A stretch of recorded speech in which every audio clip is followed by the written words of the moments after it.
Shut up, compressor. Hey everyone, Matt here with Dukes Models, and welcome to Tank the Rainbow. Now, the idea behind this whole project is to break myself out of my bad armor habits, and hopefully learn some new things along the way, using 7 different tanks. To impose a bit of creative friction, and really make sure that I'm pushing myself out of my usual comfort zones, each tank will be painted in a different color of the rainbow, and have a different restraint placed upon it. 7 tanks, 7 colors, 7 constraints. Let's go.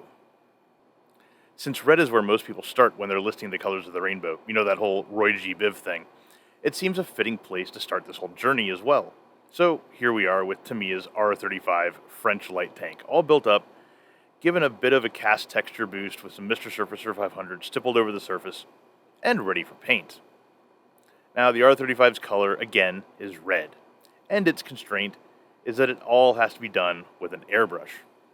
With a few exceptions for small details like the road wheels and the Pioneer tools, and well, we'll see how that whole airbrush only constraint pans out. First, I need to get it primed up. And this is a case where I don't really want to prime in black because building red over black can be a very tedious process. So instead, I'm going to prime in Stynylrez brown.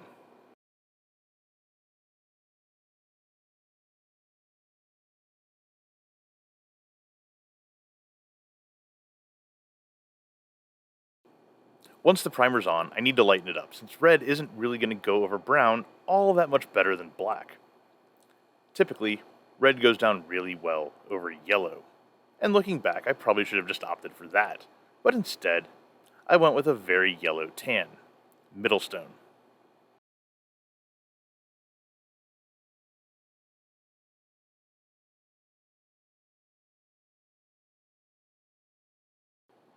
Once the Middlestone was down, I began my odyssey of finding just the right red, starting with MRP US Navy Insignia Red.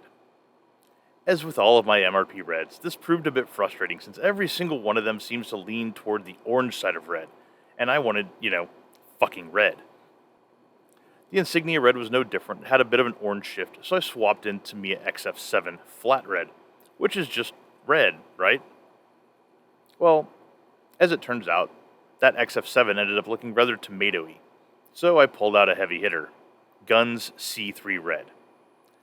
C3 Red is really red, and probably one stop removed from my ultimate red, which would be Guns GX3. Fortunately, the C3 got me toward what I wanted, that rich, bright, saturated red.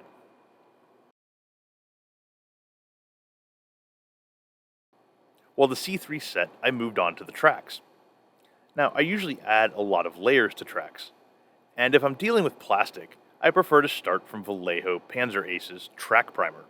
It's a wonderful, dirty brown-grayish color, and believe it or not, you can thin it down with Mr. Leveling Thinner. And since they're just tracks, how it sprays is pretty immaterial. It's not like I'm trying to do Italian smoke green camo here or anything.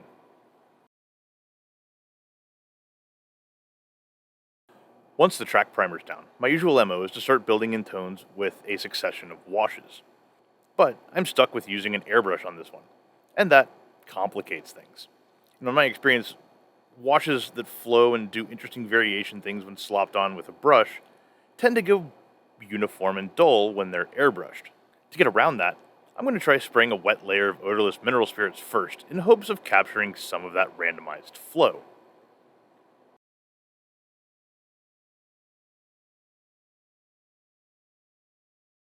While the mineral spirits are still wet, I come over the top with a spray of ammo track wash and it kinda seems to be working. Maybe?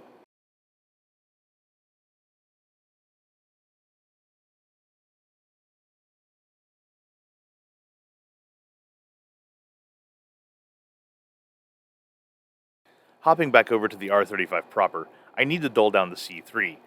It's rather shiny, and since I'm going to be doing hairspray chipping, that just won't work. Because if you put hairspray down over a really shiny glossy paint, and then you cover it, and then you chip it, it'll just slough off.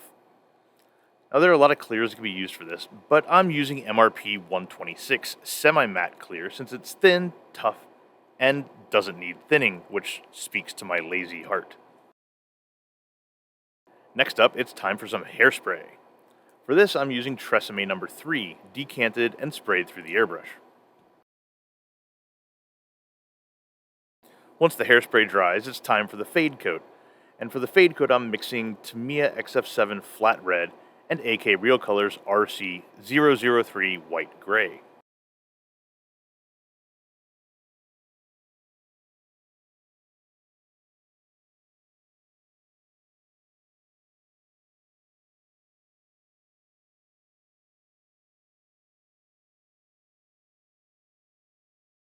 Once the fade coat's down, it's time to chip.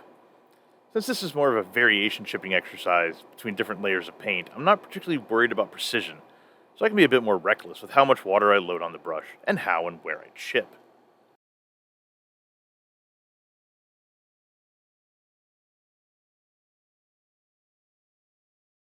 Ultimately, this chipping just isn't working for me.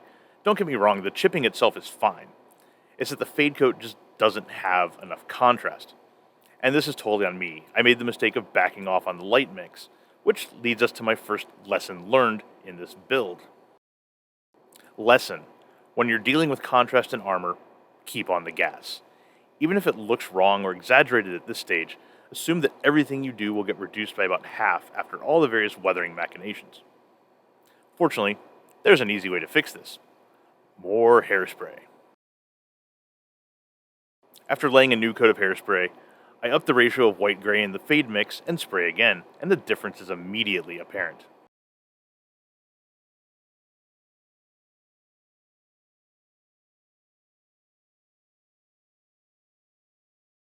And when the chipping starts, the contrast between the fade mix and the C3 foundation really shows through.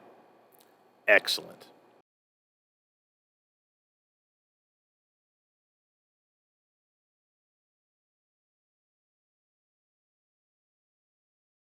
Now that this is all in a good place, it's time for another spritz of hairspray before moving on to the second camo color.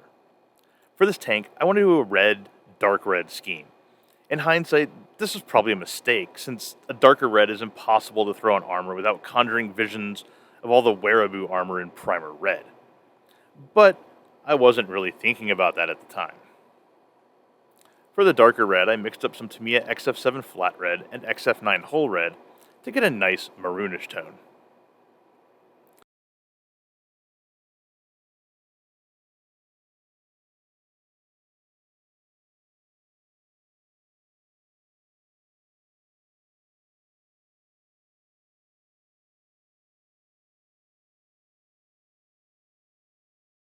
And after the darker red is down, it's time for another round of chipping to round out the main paint scheme.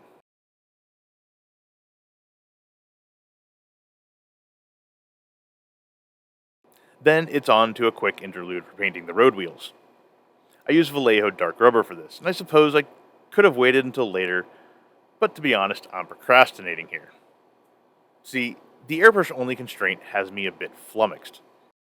Up until now, it hasn't really been an issue, but now that the main paint is down, I have to start thinking about things like pin washes. How the fuck am I supposed to pull off a pin wash with an airbrush? One idea is ammo shaders. These things are weird, they're almost like a tinted gloss. And I thin some ammo Starship Filth shader down, and add some Daravan Matisse surface tension breaker to prevent any beading, then spray it on heavy so that it can level into and around the details, kind of treating it like a magic wash. And it works. Sort of. But it's a really clumsy way to do it. Kind of feels like using a chainsaw to trim some shrubs. While I have the shader in the airbrush, I also give a whack at the tracks. And here it seems to work pretty well, settling into the more recessed areas and bumping up the contrast.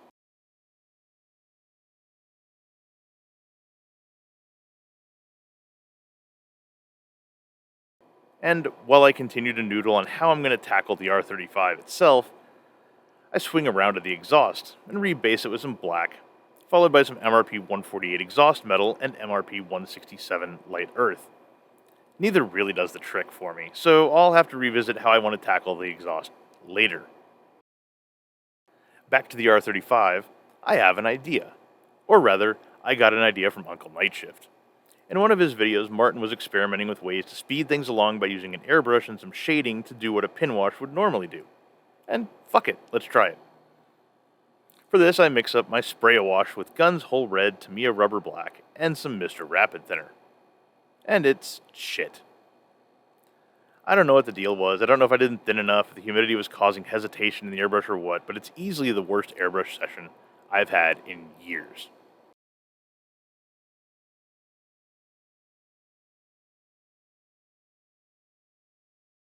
I guess you could say that I fucked around and I found out. And I'm not happy. But that's the point of all this, right? To get out of comfort zones and try new shit and to experiment and to learn. And the airbrush only constraint has sure done that. Lesson: there are limits to how much you can or maybe how much you should do with an airbrush. With time, I'm sure I could dial in this whole spray a pin wash idea, but I don't really see it speeding anything up or yielding a better result. How exactly do I go about recovering from this shitty shading job? By covering it up. Overspraying the shading with a faded red certainly helped dial it back to a tolerable level, but as with any time you're eyeballing mixing ratios, it's almost impossible to match what you did before, so there are some areas that just don't quite look right. Once I got the shading repaired to a level I could live with, I decided to try out another new product I'd received: Ammo's acrylic filters, specifically their red filter. Now, I've used enamel filters before and always been kind of so-so on them. They seem to mostly just muddy colors together, even if very slightly. But Ammo's acrylic filters are different. They're almost like a saturation patina that provides a nice little kick to whatever color you're putting them on. And the red filter does just that. In some ways, it reminds me of what I liked about Vallejo washes, but in a non-shitty product. See, Vallejo washes were prone to foaming and beading from the surface tension, but the Ammo stuff almost seems like a magic wash. It doesn't quite retreat into and congregate around the details as much. It does gather slightly around the details, but it also stays exactly on the main surfaces where you put it and gives you this really nice, rich, patinaed finish. A word to the wise, though, is that it does dry rather shiny, so you're gonna need to ungloss it. Lesson: try new shit, even if it seems like a gimmick, because when it works, you may have just found your new favorite thing. While the filter dried, I jumped back over to the unhappy exhaust. And rather than the stupid caramel color I'd landed on, I mixed up some Tamiya XF19 Sky Gray and a bit of MRP 42 Russian aircraft chassis cover red. Then I hit it with hairspray, and then I sprayed it over with a mix of Tamiya XF24 Dark Gray and XF10 Brown, which I chipped back.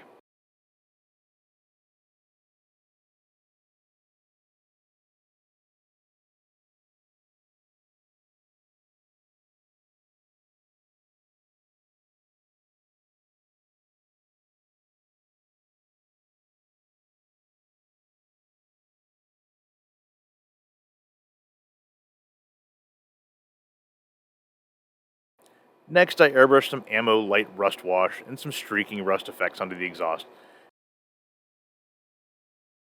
and attacked them with odorless mineral spirits. And this is about the point where I decided, you know what? Fuck this airbrush only thing. Freed of the airbrush only requirement, I remembered that I had some True Earth rust shit in one of my drawers. So I pulled out Burnt Rust and Burnt Rust R. I don't really know what the R is, maybe it's Burnt Rust R. Anyway, True Earth stuff is rather different, and I'm not sure if I love it or hate it. But their Burnt Rust stuff is on point. It seems very watery, but as it dries, it's got a pleasing crustiness to it that's just really convincing. And so while I let it do its thing, I bounced back to the main hole for, you guessed it, more hairspray. With that additional hairspray down, I sprayed some Tamiya XF52 Flat Earth onto the lower hole and tracks, as essentially an unofficial start to weathering.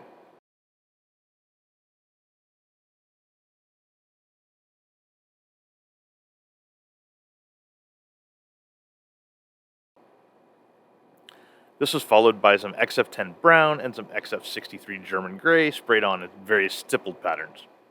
And more chipping.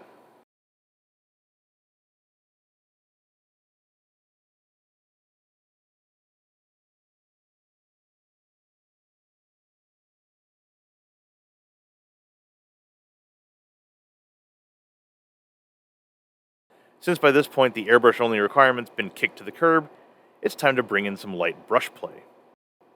And here I'm going to use some of the Starship Filth flavor of ammo shaders with some water to effect a sort of ghetto magic wash and restore some of the sins of the earlier spray-a-wash debacle.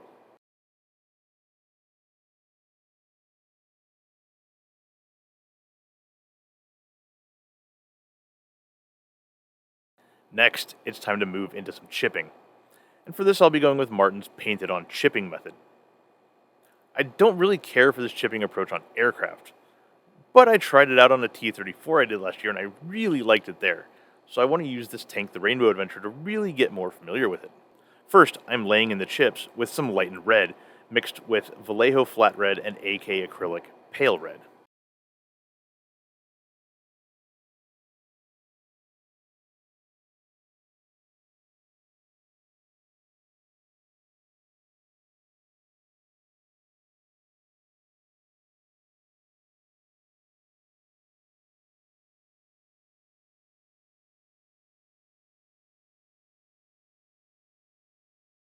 Next, I come back with a mixture of Vallejo dark rubber and German camo black brown. This is thinned down somewhat and carefully placed inside of the pale red foundations.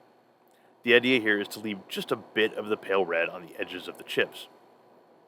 It seems silly, but this really does give them a sense of depth and reality. Far more so than you would think.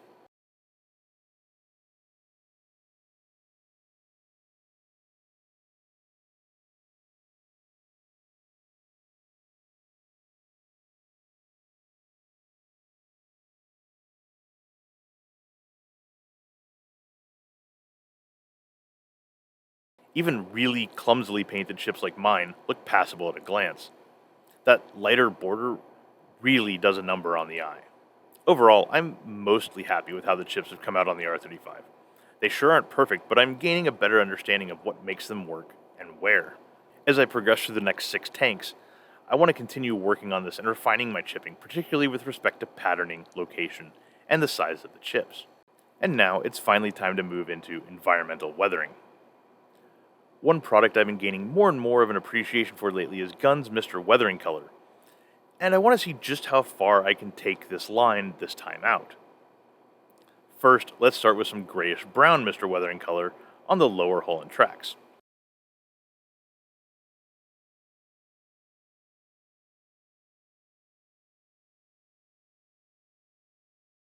Now, how to describe this stuff? At first it seems like every other enamel wash, not unlike the bottled stuff you get from AK and Ammo, or maybe like Tamiya's Panaline accent colors.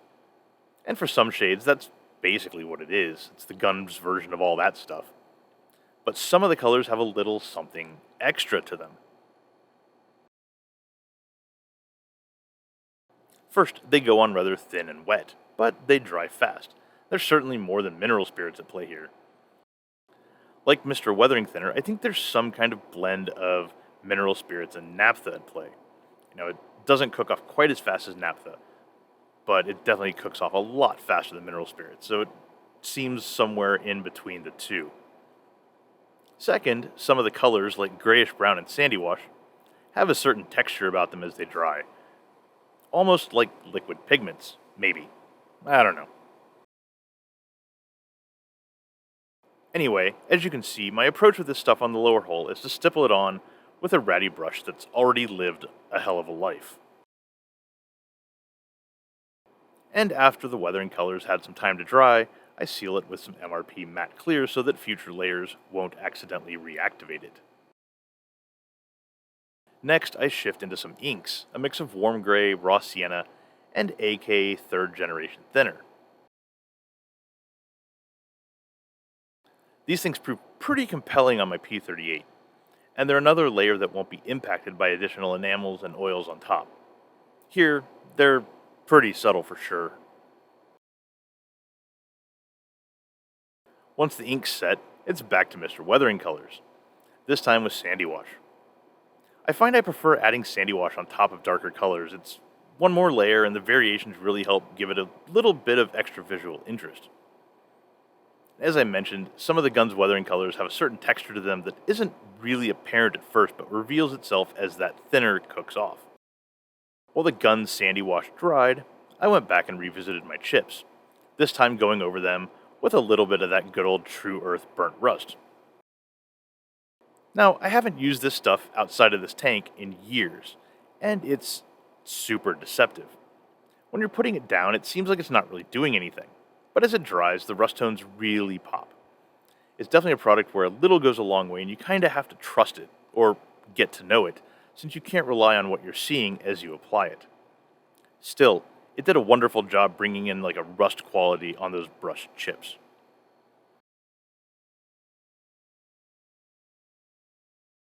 After that quick detour into Rust Town, it's time to pop back to enamels for some hot speckling action. Now, as much as I am becoming a fan of the gun's Mr. Weathering colors, they don't do very well at the whole speckling thing. They're almost too thin, and when you flick them, they tend to spread out into dots rather than specks. So for this, I'm using good old ammo earth effects. If you've never done speckling, it's easy to do, but it's a bit challenging to do well. Or, I should say, it takes practice and experience to develop the muscle memory and the eye for it. Like, all the rest of modeling. But doing it just involves getting the brush wet with your medium. How wet depends on what you're after. I usually go for more of a damp or even mostly dry kind of level. And then flicking the brush on something like a toothpick or an old airbrush needle. This will fire a little spatter of paint at your subject in a spattered, speckled fashion and leave a bunch of little specks of whatever it is that you are speckling on the surface. Again, it's one of those things that it takes practice and just kind of building a sense of intuition about it to really figure it out, and I'm very much in the middle of that curve. After speckling, it's time for oils. And as per usual, I load up way more oils than I actually end up using, which leads to another good lesson. You don't need to pull out the rainbow. In fact, there seem to be a handful of colors, or I guess classes of colors is probably the better descriptor, that always prove useful, and others that are secondary players or even pointless. The kind of generalized oil work is followed up with darker tones like starship filth and shadow brown to accentuate the various hatches on the R35.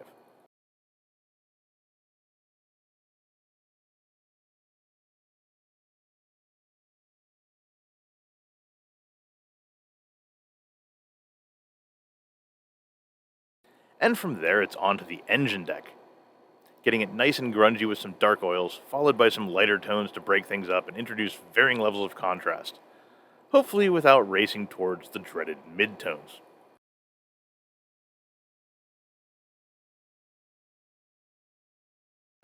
Now, while I've got the oils out, I also go ahead and add some streaks in strategic locations. But this is something I very much still need to work on, since I've fallen a bit out of practice with it. Next, it's time to bring back the Mr. Weathering color grayish brown for some small applications to the running gear and around the hull.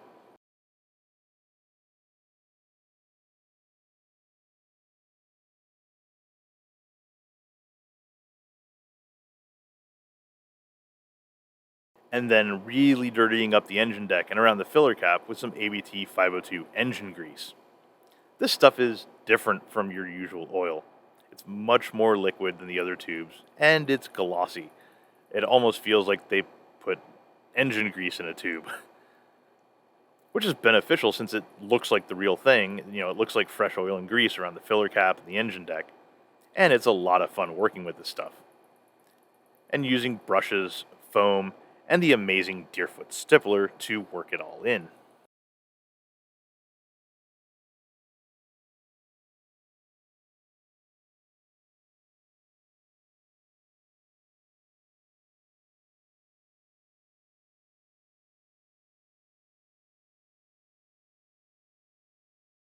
With the engine deck in a good, sloppy place, it's time to carry the grease down to the rear access hatches. I think I overdid it a bit here, which is something to keep in mind for next time. That engine grease is awesome, but it can also get away from you pretty fast. From there, it's on to a few rounds of just putting more shit on things in thin, fine layers, adding some thinner to stack elements, and to make sure they're cohesive. Now, that's not to say blended, though. I mean, maybe unified is a better term. I'm not actually blending these things together. It's just, kind of getting them to float a little bit and land on top of each other in pleasing randomness. Okay, now we're fast approaching the end of the build, and it's time to get the last bits done. First is gluing in the marginal tow cable. I think if I were taking a fresh stab at this kit, I'd probably look into replacing this with some actual braided wire, but, here we are. Once that's in place, it's time for the final step, busting out a number 2 pencil to add some graphite touches to the tracks, the muzzle of the gun barrel, and to a few places around the tank.